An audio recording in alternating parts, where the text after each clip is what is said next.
Spray drying is used in the production of a wide variety of consumer goods, from the food we eat to the medicines that keep us safe and healthy.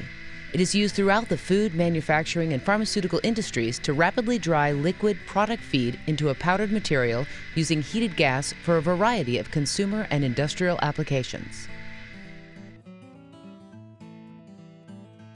The process begins when a liquid product feed is passed through a special nozzle called an atomizer. The atomizer disperses the liquid stream as a mist of fine droplets into a heated gas atmosphere to facilitate the drying process. There are various nozzle designs, such as pressure nozzles and rotary nozzles. The type of atomizer used will vary by application. As the product feed is dispersed into the drying chamber, the droplets rapidly dry as the liquid evaporates.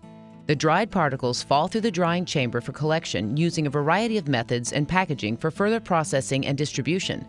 The heating gas is vented back into the atmosphere. This is the simplest form of spray drying, otherwise known as a single-pass system. Several major components make up a typical spray drying system.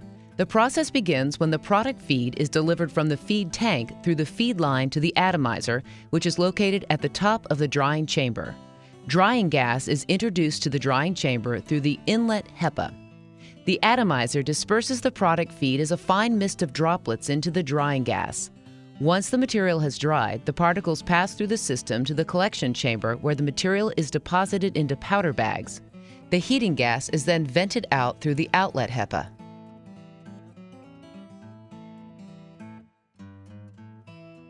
In any spray drying system, there are several key control variables that affect the success of the process: feed rate, inlet temperature, and outlet temperature.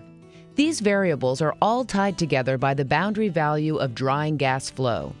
The drying gas flow is usually held steady at a high value, while the others get adjusted to optimal levels for production on any given product.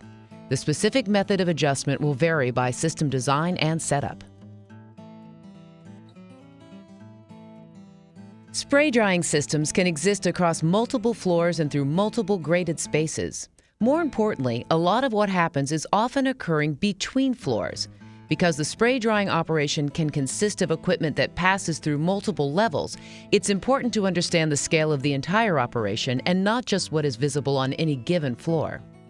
At the most basic level, a spray drying system is composed of a feed tank, atomizer, drying chamber, collection chamber, heater, control panels, intakes, exhausts, and various fans and pumps.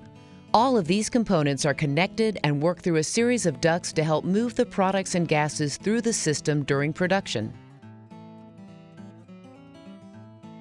Like any complex system, there are safety factors that must be considered. The most important safety aspects for the common spray drying operation are asphyxiation, powder contact, and explosion control. Depending on the type of drying gas in use, asphyxiation can pose a significant danger. Gas leaks can be hazardous or fatal without the proper safety precautions and monitoring equipment. If the spray drying process is being used for material that includes an API, powder contact with the skin can pose a danger to operators. API mixtures can be considered potent, which means that inhalation and/or human contact with the powder can produce an effect, even at low doses. Explosion risks are also a very real danger. Dust, gas, and heat can all serve as potential trigger points for disaster.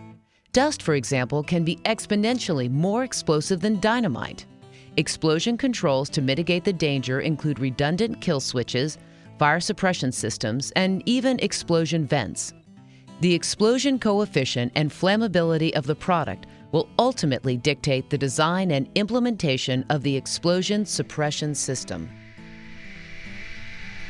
Spray drying is just one of the many steps that it takes to deliver products to the consumer. It is a critical component in the manufacturing chain with its own unique systems, processes, and safety considerations.